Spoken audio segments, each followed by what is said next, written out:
States. A Guatemalan national convicted of crashing into and killing NFL linebacker Edwin Jackson and his Uber driver is now facing an even longer jail term for illegally re-entering the U.S. after being deported.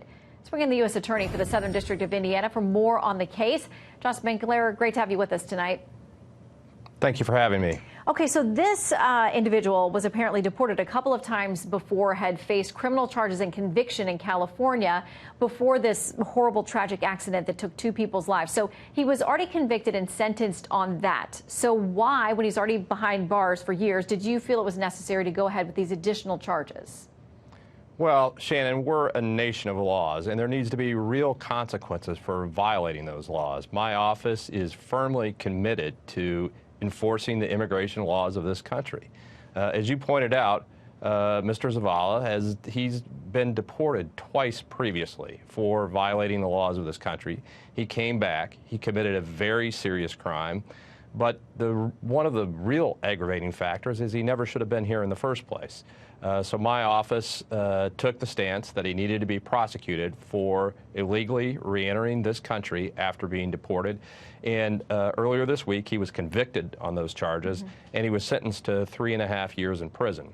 That prison sentence will be consecutive. That means on top of the state sentence he is serving, which is a 16-year sentence. So once he gets out of Indiana prison for that 16-year sentence, he'll be turned over to a federal prison and serve an additional 3.5 years. You know, we've got some polling numbers when people are asked about whether illegal immigrants should be deported, whether they've committed a serious crime. 45% said yes. Any crime, 26%. Deport all of them, 25%.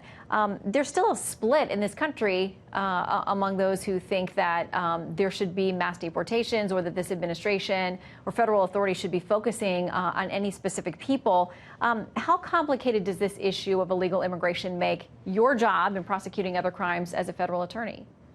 Sure. Well, as a federal prosecutor now for 24 years, I can tell you that illegal immigration is a problem. It's a problem here in the Midwest. It's a problem here in Indiana, and it represents a very serious public safety risk. And this case illustrates it. This individual should have never been in the country in the first place. He represented a public safety risk to the citizens of Indianapolis, and eventually 2 men, Indianapolis Colts linebacker Edward Jackson and an Uber driver, Jeff Monroe, lost their lives because of it. It has real consequences here in the Midwest, and that's why my office is firmly committed to aggressively prosecuting the immigration laws of our country. You know, we hear these cases quite a bit, and not necessarily the grave consequences as we heard in this case, but of people repeatedly being deported from this country and repeatedly returning. You talk about prosecution. What else can be done about this issue? I mean, a lot of folks think Congress has a lot of work to do. The parties can't get together. In the meantime, are you left with using what's already on the books? Would it be helpful to you to have any additional measures on the books? Certainly. We do enforce the laws on the books. Those are great laws, and I'm in the enforcement business. I'm not in the lawmaking business.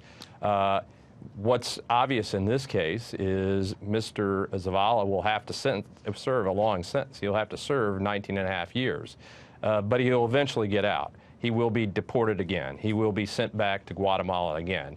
And certainly it's my hope, and the hope, I think, of everybody in law enforcement, that reasonable measures will be taken to prevent him from coming back in this country again and putting the people at risk. Well, it's a case that most certainly sends a message, and our hearts go out to these 2 families who are suffering because of what happened here. And an interesting take to see this additional sentencing on top of that. U.S. Attorney Josh Minkler, thank you for joining us. You're welcome.